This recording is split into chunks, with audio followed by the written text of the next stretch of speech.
Assalamualaikum warahmatullahi wabarakatuh. Hello guys, perkenalkan nama saya Hijrah dengan NIM H02200119 kelas pendidikan matematika 2020B Universitas Sulawesi Barat.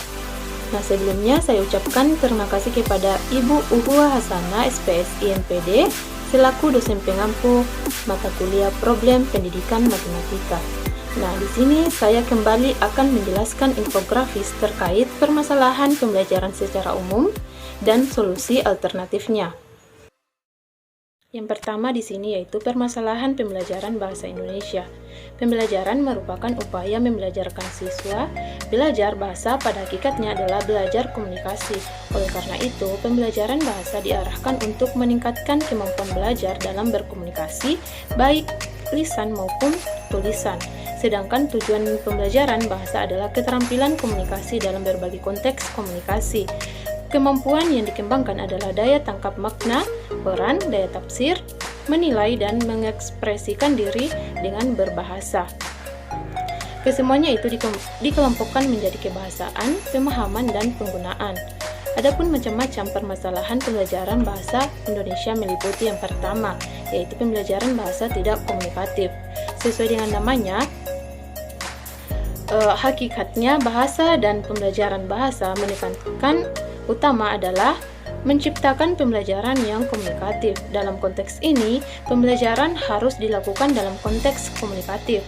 Maksudnya, aktivitas siswa difokuskan pada bagaimana siswa menggunakan bahasa dalam berkomunikasi. Adapun solusi dari permasalahan tersebut yaitu yang pertama, guru harus bersikap komunikatif dengan siswanya. Maksudnya yaitu seorang guru tidak boleh beranggapan bahwa dirinya lah yang paling paham akan materi yang disajikan kepada siswa. Nah, dalam penyampaian materi pun, guru harus menggunakan bahasa yang mudah dipahami oleh siswa dalam hal ini supaya terjadi komunikasi dua arah. Nah, alangkah baiknya dalam pembelajaran bahasa Indonesia, guru tidak membeda-bedakan antar materi bahasa dengan sastra. Yang kedua yaitu pendekatan komunikatif. Pendekatan komunikatif ini adalah suatu pendekatan yang bertujuan untuk meningkatkan keterampilan siswa dalam berkomunikasi, meningkatkan pembinaan dan pengembangan kemampuan komunikasi siswa. Penerapan pendekatan komunikatif ini sepenuhnya dilakukan oleh siswa, sedangkan guru hanya sebagai fasilitator. Dengan demikian, siswa akan mampu bercerita, menanggapi masalah, dan mengungkapkan pendapatnya secara lisan dengan bahasa yang runtun dan mudah dipahami. Adapun langkah-langkah guru yang lakukan dalam mengambil pembelajaran pendekatan komunikatif yaitu tahap persiapan. Guru perlu merumuskan tujuan pembelajaran dan menyiapkan berbagai strategi yang berhubungan dengan pokok bahasan yang diajarkan. Yang kedua yaitu tahap pelaksanaan. Di sini guru menyajikan materi pelajaran dengan memanfaatkan pendekatan komunikatif sehingga menarik perhatian siswa dalam proses belajar mengajar sehingga pembelajaran berlangsung efektif dan efisien. Tahap yang ketiga yaitu tahap evaluasi. Guru mengadakan evaluasi materi pelajaran yang lebih menekankan pada aspek kognitif dan afektif. Nah, ada permasalahan yang kedua yaitu rendahnya persepsi siswa terhadap pembelajaran bahasa Indonesia. Persepsi seseorang dapat diketahui melalui beberapa indikator dan dapat dikategorikan emosi positif dan negatif. Indikator-indikator tersebut dijadikan landasan bagi perumusan instrumen yang akan digunakan dalam pengambilan data penelitian ini. Dengan demikian akan diperoleh deskripsi persepsi siswa terhadap pembelajaran bahasa Indonesia berbasis daring dan dapat dikategorikan ke dalam kategori positif dan negatif. Nah, adapun solusi dari permasalahan tersebut yaitu yang pertama yaitu tingkatkan kualitas guru. Di sini guru menjadi pionir dalam proses kegiatan belajar mengajar. Oleh karena itu, sebagai seorang guru harus secara sadar diri terus melakukan peningkatan kualitasnya. Tidak hanya berbicara soal kualitas mengajar pada mata pelajaran yang diampu, lebih dari itu, guru juga dituntut berkualitas dalam aspek psikologis anak. Hal ini sangat penting demi terwujudnya motivasi belajar siswa yang tinggi. Tentunya Bapak atau Ibu guru bisa melakukan peningkatan kualitas dengan mengikuti berbagai macam seminar. Yang kedua yaitu maksimalkan fasilitas pembelajaran. Untuk membangun motivasi belajar siswa, Bapak atau Ibu guru harus bisa memaksimalkan fasilitas belajar yang tersedia.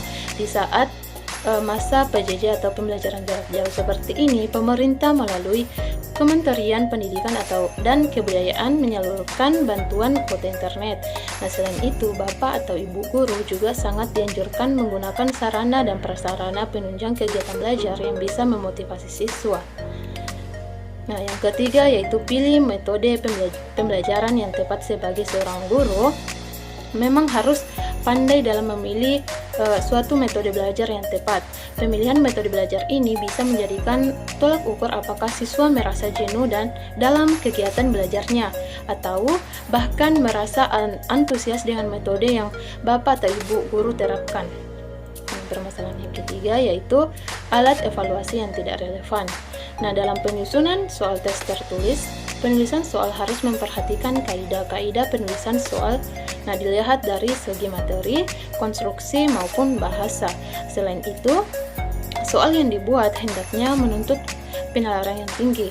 Hal ini dapat dilakukan antara lain dengan cara mengidentifikasi materi yang dapat mengukur perilaku, pemahaman, penerapan, analisis, sintesis, ataupun evaluasi. Nah, adapun solusi dari permasalahan tersebut yaitu pemanfaatan teknologi informasi. Misalnya, lembaga-lembaga pendidikan, baik jalur pendidikan formal, informal, maupun jalur informal dapat memanfaatkan teknologi informasi dalam mengakses informasi serta mengembangkan potensi diri dan lingkungannya. Misalnya penggunaan internet, multimedia, pembelajaran, sistem informasi terpadu, dan sebagainya. Nah, beberapa fungsi pemanfaatan teknologi sebagai alat evaluasi pembelajaran dapat dilihat sebagai berikut. Yang pertama yaitu memberikan tugas latihan atau ulangan online melalui laman website. Yang kedua, mengumpulkan pendapat orang lain melalui laman website. Yang ketiga yaitu mengumpulkan berbagai data siswa atau guru melalui halaman website. Dan yang terakhir yaitu membuat formulir pendaftaran online untuk sekolah serta membagikan kuesioner kepada orang-orang secara online. Dan yang permasalahan yang keempat yaitu pemanfaatan pokok sumber belajar atau buku teks dalam pembelajaran. Setiap sekolah mempunyai kurikulum yang berbeda. Dengan demikian, bahan ajar yang digunakan juga mempunyai perbedaan. Karena pembelajaran didasarkan pada kurikulum yang dikembangkan di sekolah. Bahan ajar harus disesuaikan dengan kurikulum tersebut. Oleh karena itu, guru dapat mengurangi dan menambah isi buku pelajaran yang digunakan. Dengan demikian, guru harus mandiri dan kreatif. Di sini guru harus menyediakan bahan ajar yang digunakan dalam pembelajaran sesuai dengan kurikulum sekolahnya, dan guru dapat memanfaatkan bahan ajar dari berbagai sumber, misalnya surat kabar, majalah, radio, televisi, internet, dan sebagainya. Nah, adapun solusi dari permasalahan tersebut yaitu yang pertama, meningkatkan kreativitas guru dalam menciptakan sumber belajar. Dalam penggunaan buku teks sebagai sumber belajar, satu-satunya harus dihindari oleh guru. Selain menggunakan buku teks tersebut, hendaknya guru juga menggunakan buku-buku yang lain sebagai pendukungnya. Yang kedua yaitu mengembangkan kemampuan ICT sesuai dengan kebutuhan anak. Kehadiran informasi communication and teknologi atau ICT atau teknologi informasi dan komunikasi atau TIK telah merambah setiap bidang kehidupan manusia, termasuk dalam dunia pendidikan. Peranan ICT ini dalam dunia pendidikan sangatlah besar. Nah, materi maupun bahan ajar yang diberikan juga harus bervariasi dan tidak monoton dengan berbagai karakteristik. TIK juga sebagai media pembelajaran sehingga imajinasi dari anak tersebut dapat berkembang secara optimal seiring dengan pertumbuhan usia mereka, sehingga semakin meningkatkan kemampuan intelektual dan emosional mereka. Dan yang kedua, kita masuk ke permasalahan pembelajaran IPA. Pembelajaran merupakan sebuah proses yang bersifat sistematik, artinya terdiri dari unsur-unsur yang saling berhubungan yang tidak terpisahkan. Adapun problematika dalam pembelajaran IPA yaitu sebagai berikut. Yang pertama yaitu latar belakang budaya dan orang tua. Salah satu penyebab utama dari kondisi kualitas belajar siswa adalah latar belakang budaya dan orang tua siswa. Berdasarkan pendapat para ahli yang ada di makalah, dapat disimpulkan bahwa perhatian orang tua dipengaruhi oleh budaya.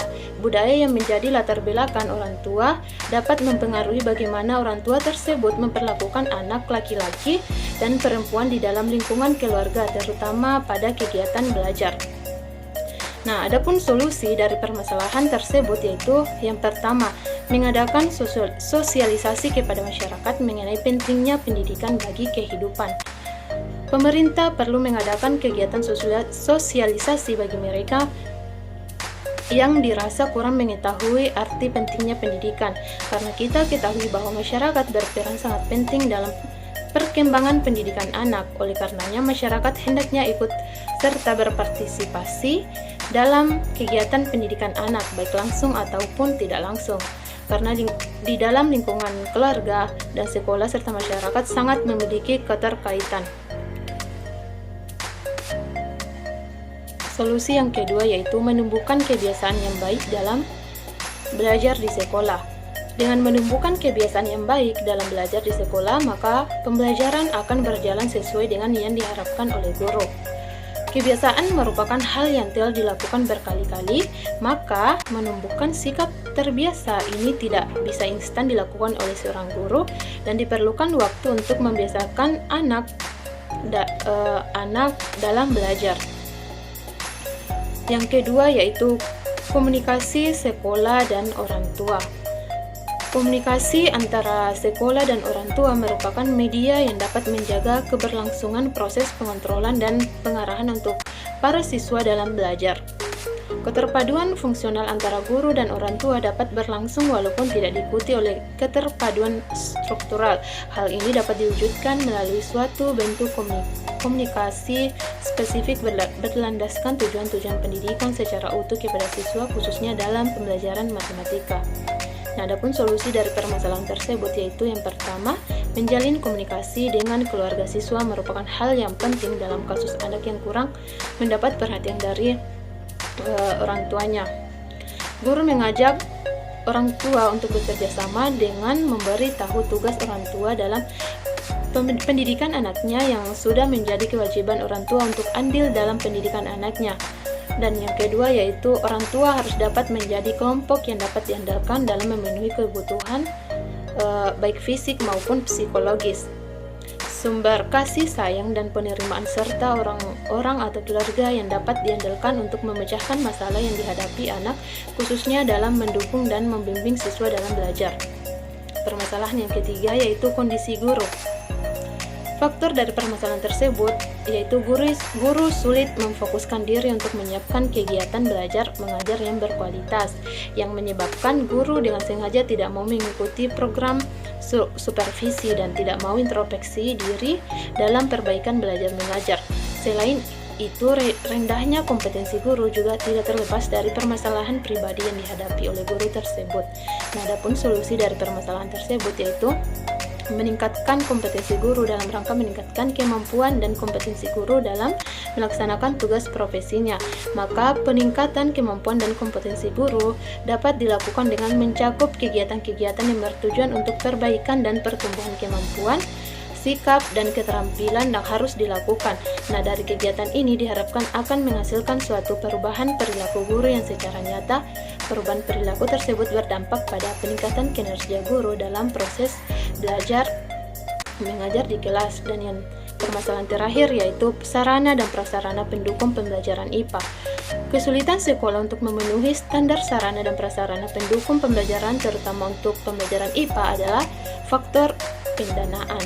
Dana operasional utama yaitu berasal dari dana BOS yang dialokasi penggunaannya telah diatur oleh pemerintah. Nah, dari sumber ini ternyata tidak ada alokasi dana untuk penyediaan prasarana dan prasarana laboratorium yang sesuai dengan standar pendidikan IPA. Nah, untuk mencari sumber dana yang lain, kesulitan sekolah terutama dari paradigma masyarakat yang dibentuk secara politis bahwa sekolah tingkat dasar dan menengah pertama adalah gratis, yang artinya sama sekali sekolah dilarang untuk mengambil dana dari masyarakat sebesar berapapun. Nah, adapun solusi dari permasalahan tersebut yaitu yang pertama, upaya dari pemerintah. Menurut saya pemerintah harus meningkatkan anggaran dana pendidikan dan juga harus menanggung biaya pendidikan bagi warga yang kurang mampu, baik untuk sekolah negeri maupun swasta. Pemerintah harus memperhatikan sarana dan prasarana yang ada di daerah masing-masing, apakah ada kekurangan atau kerusakan. Nah, pemerintah juga harus memperluas dan memeratakan kesempatan untuk mendapatkan pendidikan bagi masyarakat yang kurang mampu. Nah, adapun strategi yang dapat dilakukan yaitu pemantapan prioritas pendidikan dasar 9 tahun, pemberian beasiswa dengan sasaran yang strategis, serta meningkatkan keterlibatan masyarakat dalam menunjang pendidikan yang berkualitas. Solusi yang kedua yaitu upaya sekolah dan orang tua. Upaya yang bisa dilakukan yaitu seperti sekolah harus pandai-pandai mengelola dana dan juga harus meminta dana kepada pemerintah sesuai dengan keadaan, sarana dan prasarana yang dibutuhkan di sekolah tersebut. Nah, untuk orang tua mungkin bisa memberikan sumbangan-sumbangan yang dapat membantu proses belajar mengajar di sekolah dengan membayar SPP dan komite dengan tepat waktu. Dan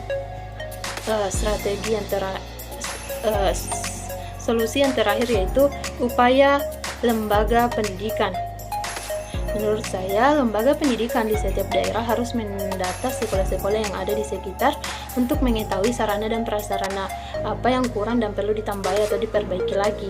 Nah, kondisi nyata pada saat ini pada umumnya pemerintah hanya mengoptimalkan pendidikan yang ada di kota dan mengabaikan pendidikan yang berada di daerah terpencil, sehingga di daerah terpencil menimbulkan masalah kurangnya sarana dan prasarana dalam hal pendidikan.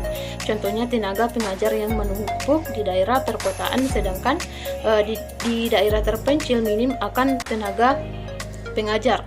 Nah, upaya-upaya tersebut jika dilakukan dengan baik dan segera mungkin, pasti pemerataan sarana dan prasarana di sekolah akan terpenuhi.